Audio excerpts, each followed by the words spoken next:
Baik, kita lanjut kembali perbincangan sebelum ke Bang Fredrik. Saya ke Prof. Gayus lagi. Prof, kalau tadi Prof menyebutkan bahwa Eliezer itu bisa saja divonis bebas atau sepatutnya memang divonis bebas begitu. Bagaimana dengan 4 terdakwa lainnya, Prof? Apakah memang sudah tepat divonis lebih berat ataukah bisa lebih berat lagi? Kecuali Ferdy Sambo ya, karena Ferdy Sambo kan divonisnya hukuman mati. Iya, nanti kalau ini ada upaya lanjutan ya, appeal ya, itu tentu ada pertimbangan hakim. Tidak bisa saya katakan akan berat atau ringan lagi, lebih ringan. Tapi secara ketentuan harusnya kalau kita mempertimbangkan sebuah putusan pidana itu melihat motif dan niat ya. Ini satu elemen masing-masing yang mempunyai karakteristik untuk bisa mengungkapkan kebenaran. Nah kalau niat diabaikan karena bukan bagian dari delik, nah ini akan terjadi onvoldoende namanya, tidak lengkapnya sebuah pertimbangan hukum. Nah ini sangat ditolak apa nggak ditolak itu akan menjadi yuris akan menyatakan mengadili sendiri. Kemudian pengadilan berarti membatalkan putusan yang awal. Ini teknis yuridis ya, tolong dimaklumi seperti itu. Jadi tidak bisa saya katakan patutnya seperti apa. Namun kalau tadi pembahasan 48 katanya bukan 51, saya katakan dari 44 sampai 51. Nah kalau mau pilih 48 hakim ataupun pledoi hak masing-masing. Tetapi kalau saya mengatakan 48 sangat tidak tepat, itu overmah. Itu daya paksa, dasarnya adalah perintah tertulis malah dengan undang-undang ya, melaksanakan eksekusi putusan hakim mati misalnya, itu 48. Tapi kalau 51 itu pembelaan terpaksa, berbeda.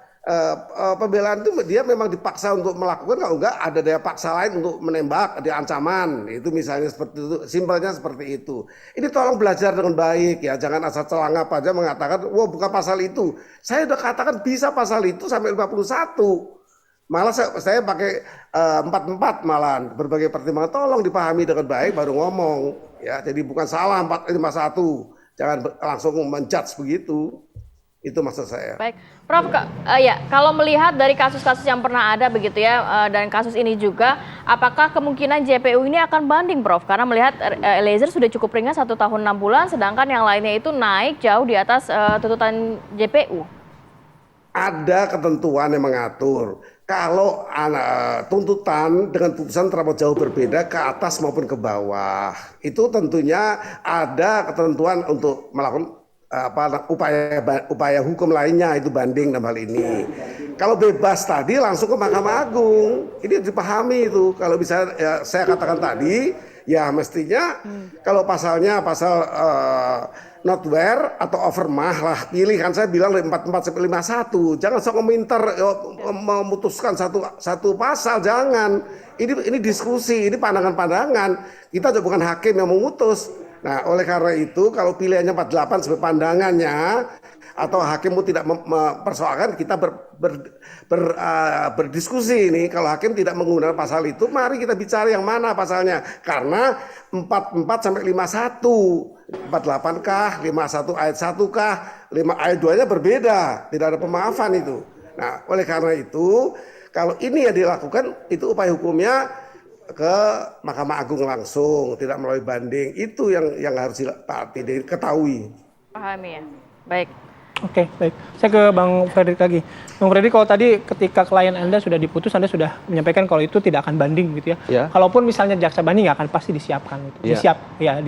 Ada persiapan gitu. Betul. Tapi kalau dari sudut pandang Bang Fredrik dan teman-teman, soal vonis terhadap 4 terdakwa yang lain bagaimana? Ya, tentu kami membatasi diri ya untuk mengomentari putusan hakim terhadap terdakwa lainnya. Karena yang satu pasti, hakim itu intens sekali memeriksa perkara ini sejak Oktober sampai Februari. Sidangnya itu dari Senin sampai Jumat kurang lebih. Jamnya itu lama sekali.